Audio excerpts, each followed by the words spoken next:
نحمدہ و نصلی علی رسولہ الکریم اما بعد فاعوذ باللہ من الشیطان الرجیم بسم اللہ الرحمن الرحیم۔ آج کی اس ویڈیو میں ہم سحری سے متعلق انتہائی اہم ترین مسائل بیان کریں گے، اور وہ 3 مسئلے ہیں۔ نمبر 1 نیت کا مسئلہ ہے، نمبر 2 اس شخص کا مسئلہ ہے جس پر غسل فرض ہو لیکن ابھی اس نے غسل نہ کیا ہو، کیا وہ سحری کھا سکتا ہے یا نہیں کھا سکتا، پہلے غسل کرے یا سحری کھائے، یا غسل کرنے کے بعد سحری کھائے۔ دوسرا ہے وہ خاتون جس کو حیض آ رہا تھا، حیض کے دن چل رہے تھے، لیکن سحری سے پہلے یعنی کہ ابھی سحری ختم ہونے میں تھوڑا وقت باقی تھا اور اس کا خون آنا بند ہو گیا، اور اس خاتون کو یقین ہو گیا اس کا خون بند ہو گیا ہے، تو کیا اب یہ خاتون سحری کھائے گی نہیں کھائے گی، پہلے غسل کرے گی پھر سحری کھائے گی، یا اس دن کا روزہ رکھے گی یا نہیں رکھے گی؟ تو یہ 3 مسئلے ہیں، اور ان کا تعلق سحری کے ساتھ ہے، اور بالعموم ان کا تعلق روزے کے ساتھ ہے۔ تو پہلا مسئلہ نیت کا مسئلہ ہے۔ تو اب نیت کے مسئلے کے تحت کون کون سی باتوں پر ہم غور کریں گے؟ نمبر 1 کہ نیت کے الفاظ کیا ہیں، یعنی کہ روزے کی نیت کے الفاظ کوئی ہیں یا نہیں ہیں، یا سادہ لفظوں میں جب ہم سحری کھاتے ہیں تو کیا سحری کھانے کی کوئی دعا ہے جس کو ہم پڑھیں؟ ایک تو یہ بات، اور پھر یہ دعا کب پڑھنی چاہیے، اور پھر نیت کے حوالے سے یہ ہے کہ نیت کب کرنی چاہیے، یعنی کہ رات کو سوتے وقت نیت کرے یا سحری کھانے سے پہلے کرے، یا پھر سارے رمضان کی یا ایک دفعہ نیت ہو سکتی ہے کہ ہر روز کی نیت الگ الگ کرنی پڑے گی۔ تو پہلا مسئلہ یہ ہے۔ تو اس بارے میں سب سے پہلی بات یہ ہے کہ جو عام طور پر ہمارے ہاں کیلنڈروں میں ایک دعا لکھی ہوتی ہے، جو کہ سحری کھانے کی دعا وہ لکھی ہوتی ہے، سحری کی نیت جو ہوتی ہے وہ کیلنڈروں پہ چھپی ہوتی ہے، ریڈیو پہ، اخبارات میں، یا پھر ٹیلی ویژن پر اس کو بیان کیا جاتا ہے۔ لیکن وہ کیا ہے؟ وہ یہ ہے وہ بصومی غد نویت من شہر رمضان، یہ دعا پڑھی جاتی، اور یہ بہت معروف دعا ہے۔ لیکن اس کے بارے میں جو تحقیق کے بعد جس نتیجے پر ہم پہنچے ہیں وہ یہ ہے کہ یہ دعا رسول اللہ صلی اللہ علیہ وسلم نے نہیں پڑھی، یہ دعا صحابہ کرام نے نہیں پڑھی، یہ دعا رسول اللہ صلی اللہ علیہ وسلم کی کسی صحیح حدیث سے ثابت نہیں ہے، بلکہ یہ جو دعا ہے جو بہت مشہور اور معروف ہے، اگر اس پر غور کیا جائے اس کے معنی مفہوم پر تو وہ بالکل غلط ہے، وہ درست نہیں بنتی۔ مثال کے طور پر اس کا ترجمہ کیا بنتا ہے؟ وَبِصَوْمِ غَدٍ نَوَيْتُ مِنْ شَهْرِ رمضان، کہ میں نے ماہ رمضان کے کل کے روزے کی نیت کی۔ اب اس میں جو لفظ ہے نا وَبِصَوْمِ مطلب روزہ، اور غدن کا مطلب کیا ہے؟ آنے والا کل۔ غدن کا معنی کیا ہے؟ آنے والا کل، تو یعنی کہ آنے والے کل کی نویت میں نے نیت کی، من شہر رمضان، رمضان کے مہینے سے، رمضان کے روزے سے۔ اچھا مثال کے طور پر آپ سحری کھا رہے ہیں، جو ہے نا جمعے کا دن ہے، اور آپ بیدار ہوئے ہیں تو اب آپ نے سحری کھانی ہے، تو جب آپ سحری کھائیں گے تو وہ سحری کس دن کی ہوگی؟ وہ جمعے کے دن کی ہوگی نا۔ جمعے کی فجر کے وقت آپ اذان فجر سے پہلے سحری جب کھاتے ہیں تو وہ کون سی ہوگی؟ وہ جمعے کے دن کی سحری ہوگی۔ لیکن ہم اس میں کیا کہتے ہیں؟ غدن نویتو، یعنی کہ کل کا دن۔ اب جمعے کے بعد جو دن ہے وہ کون سا ہے؟ وہ کل کا دن، تو وہ ہفتے کا دن ہے۔ تو روزہ ہم رکھ رہے ہیں جمعے کا، اور نیت ہم کر رہے ہیں ہفتے کی، تو یہ جو الفاظ ہیں نا یہ الفاظ ہی درست نہیں ہیں۔ اور یہ جو غدن ہے نا، اب یہ لسان العرب کے اندر لکھا ہوا ہے کہ اصل الغد وهو اليوم الذي يأتي بعد يومك، کہ غد کا اصل یہ ہے کہ وہ دن جو تیرے آج کے دن بعد ہوگا، اس کو کہتے ہیں غدن۔ تو اس کا مطلب جمعے کے دن ہم سحری کھا رہے ہیں اور نیت کر رہے ہیں ہم ہفتے والے دن کی، تو یہ بات اس لحاظ سے درست نہیں ہے۔ اب یہ بات ٹھیک ہے، کوئی شخص یہ کہہ سکتا ہے دیکھو جی تمام اعمال کا دار و مدار نیتوں پر ہے، یہ تو حدیث میں آتا ہے، یہ بالکل صحیح بات ہے، اور نیت کے بغیر کوئی عمل قبول نہیں ہوتا ہے، یہ بھی صحیح بات ہے۔ لیکن بھائی مسئلہ یہ ہے کہ یہ جو نیت کے الفاظ ہیں، کیا یہ رسول اللہ صلی اللہ علیہ وسلم نے پڑھے؟ کیا یہ صحابہ کرام نے پڑھے ہیں؟ کیا ان سے یہ ثابت ہے؟ جب انہوں نے الفاظ بولے ہی نہیں، حضور پاک صلی اللہ علیہ وسلم نے بولے نہیں، صحابہ کرام نے بولے نہیں، حدیث کے اندر یہ آئے نہیں، تو پھر ہم ان کو کیوں بول رہے ہیں؟ تو یہ ہے، اپنی طرف سے دین میں ہم اضافہ نہیں کر سکتے، اپنی طرف سے ہم دعا نہیں بنا سکتے نا، چونکہ جو حدیث سے ثابت ہوگی وہ دعا مانگو، بالکل مانگو۔ اب جیسے افطاری کی دعائیں نبی صلی اللہ علیہ وسلم سے ثابت ہے، تو وہ پڑھنے سے کون منع کرتا ہے؟ وہ بالکل ٹھیک ہے، وہ مانگنی چاہیے، لیکن یہ الفاظ ثابت ہی نہیں ہے اور یہ درست ہی نہیں۔ اب دوسری بات یہ ہے کہ نیت جو ہوتی ہے وہ سوائے حج اور عمرہ کے کسی بھی عبادت کی جو نیت ہے نا، وہ زبان سے نہیں کی جاتی، زبان سے نہیں کی جاتی، وہ کی جاتی ہے دل سے، چونکہ جو نیت ہے نا وہ ہے ہی دل کے ارادے کا نام ہے۔ اب آپ سے کوئی پوچھے بتاؤ نیت دل سے ہوتی ہے کہ زبان سے ہوتی ہے؟ اب آپ کے سامنے آپشن ہے دو، نیت دل سے ہوگی یا نیت زبان سے ہوگی۔ اب ان میں سے صحیح جواب کا آپ نے انتخاب کرنا ہے، تو صحیح جواب کیا ہے؟ صحیح جواب یہ ہے کہ نیت دل سے ہوتی ہے، زبان سے نہیں ہوتی۔ زبان سے جو بھی ہم لفظ بولتے ہیں نا، اس کو ہم کلام کہتے ہیں، وہ نیت نہیں ہوتی۔ نیت ہے دل کے ارادے کا نام۔ تو لہذا جب بندہ دل میں ارادہ کر لیتا ہے تو اس کی نیت ہو گئی، لہذا اب وہ الفاظ بولے نہ بولے، بلکہ الفاظ ہے ہی نہیں، ثابت ہی نہیں۔ اور اسی طرح اسی سے ملتی جلتی بات نیت کی، جب ہم نماز پڑھتے ہیں تو نماز میں بھی ہم یہ الفاظ بول رہے ہوتے ہیں۔ جو بندہ نماز میں کھڑا ہوتا ہے اور پھر جب وہ اللہ اکبر کہنے سے پہلے کچھ الفاظ کہہ رہا ہوتا ہے کہ 4 رکعت نماز فرض، منہ طرف قبلہ کے، اور وقت ظہر، اور اس طرح وغیرہ وغیرہ الفاظ وہ بولتا ہے، اور وہ یہ نیت کر رہا ہوتا ہے۔ تو کیا یہ الفاظ رسول اللہ صلی اللہ علیہ وسلم سے ثابت ہیں؟ کیا یہ رسول اللہ صلی اللہ علیہ وسلم کا طریقہ ہے؟ کیا آپ نے کسی بھی زبان میں ایسے لفظ بولیں؟ تو یہ رسول اللہ صلی اللہ علیہ وسلم سے تو ثابت ہی نہیں کہ آپ نے عربی زبان میں لفظ بولے ہوں کہ میں 4 رکعت نماز پڑھ رہا ہوں، منہ طرف میرا قبلہ شریف ہے، اور وغیرہ وغیرہ۔ تو آپ نے عربی میں نہیں بولے، حدیث میں نہیں ہے، صحابہ کرام سے ثابت نہیں ہے، تو پھر ہم یہ الفاظ کیوں بولتے ہیں؟ تو اب مسئلہ بھلے نماز کا ہو، مسئلہ بھلے روزے کی نیت کا ہو، تو الفاظ ثابت نہیں ہے، تو بلکہ نیت کیا ہے؟ نیت دل کے ارادے کا نام ہے۔ مثال کے طور پر ایک بندہ نماز کے لیے اپنی دکان سے چلتا ہے، اس نے دکان بند کی، وہ مسجد کی طرف آیا، اس نے واش روم کیا، پھر اس نے وضو کیا، پھر مسجد میں چلا گیا، تو بتائیے اس نے ارادہ کیا کہ نہیں؟ اس نے نیت کی کہ نہیں؟ دل کے اندر ارادہ کیا، دل کے سے سوچا، تبھی تو وہ سارے کام چھوڑ چھاڑ کے مسجد میں آیا ہے، تو اسی چیز کا نام نیت ہے، تو اسی کو نیت کہتے ہیں۔ لیکن اب وہ الفاظ دہرانا وہ نیت نہیں، وہ کلام ہے، اس کو کلام کہتے ہیں۔ تو لہذا روزے میں یہ جو نیت ہے، مروجہ نیت من گھڑت اور خود ایجاد کرتا ہے، چنانچہ احادیث مبارکہ سے جو بات ثابت ہوتی ہے وہ یہ ہے کہ نیت زبان سے نہیں بلکہ اس کا محل دل ہے، دل سے نیت ضروری ہے۔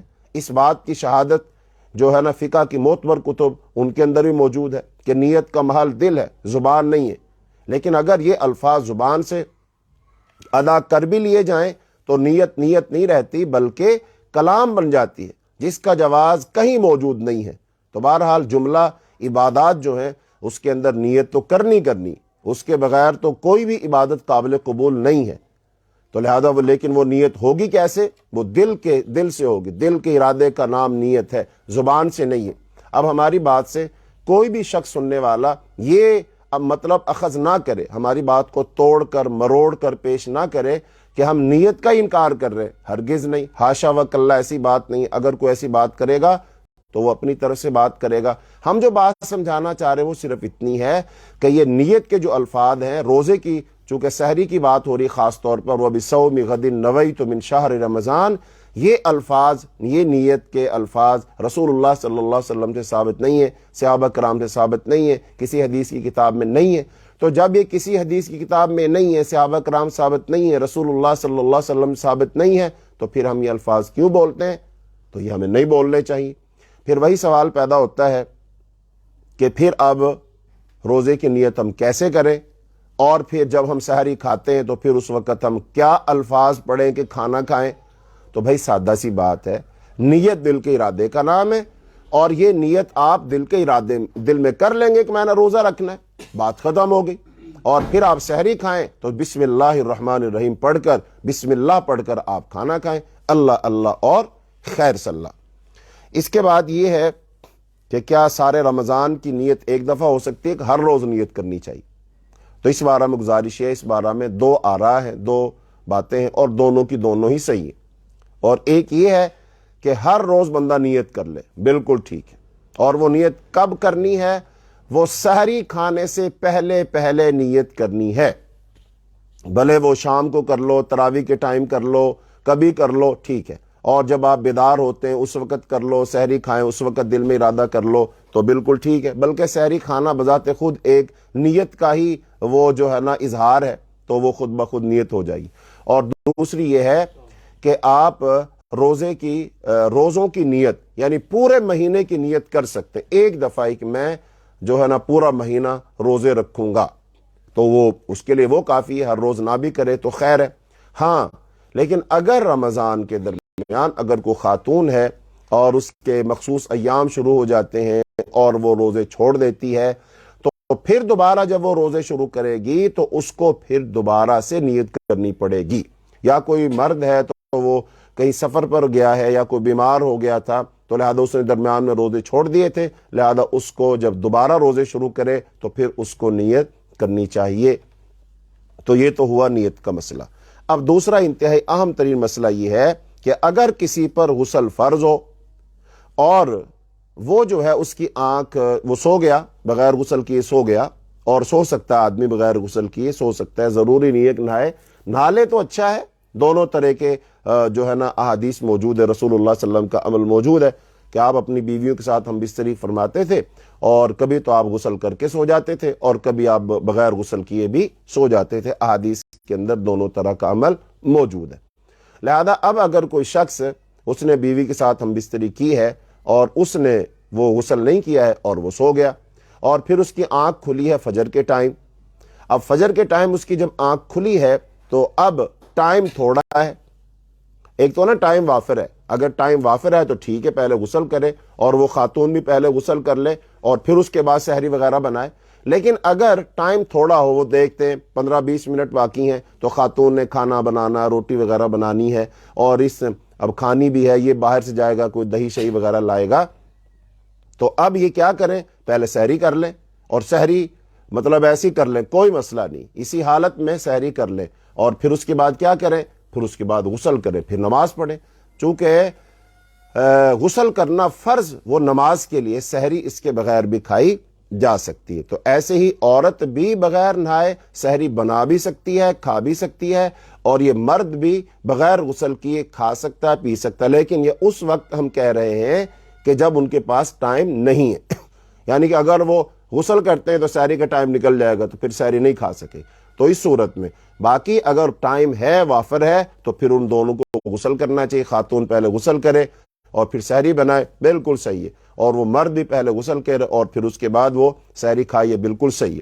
اور یہ مسئلہ صحیح بخاری کے اندر موجود ہے، کتاب الصوم کے اندر امام بخاری رحمۃ اللہ علیہ نے ایک باب قائم کیا ہے، باب الصائم یصبح جنبا، کہ روزے دار جب جنابت کی حالت میں صبح کرے، اور پھر اس میں ایک واقعہ ذکر کیا ہے، اور وہ واقعہ یہ ہے کہ حضرت ابو بکر بن عبد الرحمن سے روایت ہے، انہوں نے کہا کہ میں اور میرے والد حضرت عائشہ اور حضرت ام سلمہ رضی اللہ عنہما کی خدمت میں حاضر ہوئے، اور ایک دوسری سند کے ساتھ بھی یہ روایت ہے، اور پھر انہوں نے بتایا، یعنی کہ ام المومنین دونوں جو رسول اللہ صلی اللہ علیہ وسلم کی بیوی ہیں، ام المومنین حضرت عائشہ رضی اللہ تعالیٰ عنہ اور ام المومنین حضرت ام سلمہ رضی اللہ تعالیٰ عنہ، تو بتایا کہ رسول اللہ صلی اللہ علیہ وسلم بعض اوقات بیویوں کی مقاربت کی وجہ سے صبح تک بحالت جنابت میں رہتے، پھر غسل کرتے اور روزہ رکھ لیتے۔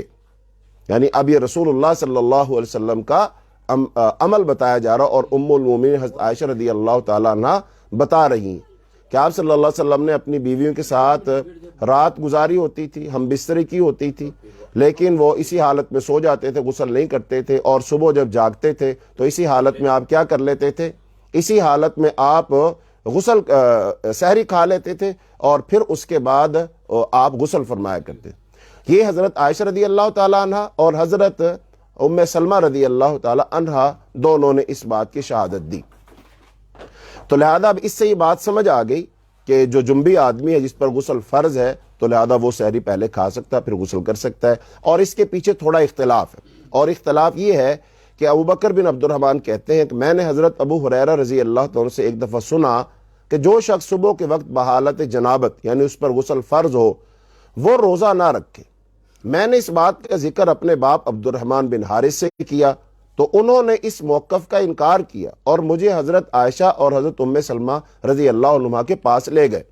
یعنی حضرت ابو ہریرہ رضی اللہ تعالیٰ فرما رہے تھے جس آدمی پر غسل فرض ہو اور وہ صبح کرے اور پھر وہ غسل کیے بغیر روزہ نہ رکھے۔ وہ کہتے ہیں میں نے اپنے والد سے یہ بات کہی تو انہوں نے کہا کہ نہیں، یہ مسئلہ ایسے تو نہیں ہے، بلکہ مسئلہ تو ایسے ہی ہے کہ کوئی شخص اگر اس پر غسل فرض ہو اور وہ سحری کے وقت اٹھتا ہے تو بغیر غسل کیے وہ سحری کھا سکتا ہے۔ اب ظاہری بات ہے یہ اختلاف ہو گئے کہ ایک صحابی کہہ رہے یوں ہے، ایک صحابی کہہ رہے مسئلہ یوں ہے۔ تو وہ دوسرے صحابی جو ہیں عبد الرحمن بن حارث وہ کہتے ہیں کہ وہ میرے والد جو تھے نا، مجھے ابو بکر کہتے ہیں وہ مجھے لے گئے کس کے پاس؟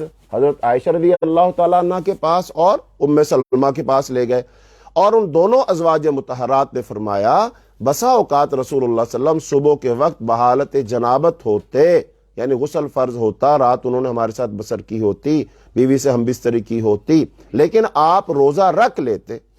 پھر جب حضرت ابو ہریرہ رضی اللہ عنہ کے پاس ازواج مطہرات کے فتوے کا ذکر ہوا تو انہوں نے فرمایا کیا واقعی انہوں نے ایسا فرمایا ہے؟ عرض کیا گیا ہاں۔ تو انہوں نے فرمایا وہ اس سلسلے میں مجھ سے زیادہ جانتی ہیں، چونکہ اب وہ تو نبی صلی اللہ علیہ وسلم کی بیوی ہیں تو لہذا وہ مجھ سے اس بارے میں زیادہ جانتی ہیں، تو گویا کہ ان کی بات درست ہوئی اور میری بات درست نہ ہوئی۔ پھر حضرت ابو ہریرہ رضی اللہ عنہ فرماتے کہ میں نے براہ راست رسول اللہ صلی اللہ علیہ وسلم سے یہ بات نہیں سنی، بلکہ مجھے حضرت فضل بن عباس رضی اللہ تعالیٰ نے بتائی تھی۔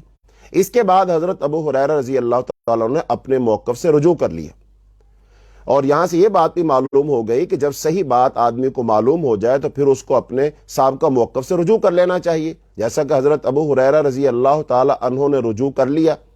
ایسے ہی اب سحری کی جو دعا ہے اور جو بہت مشہور اور معروف ہے، اس کے بارے میں آج تک شاید آپ کو یہی پتا ہوگا کہ یہ دعا ہے اور بچوں کو سکھائی جاتی ہے، بچے اس کو پڑھتے ہیں، بلکہ سارے لوگ ہی پڑھتے ہیں، تو آپ کو یہی پتا ہوگا کہ یہ تو دعا ہے۔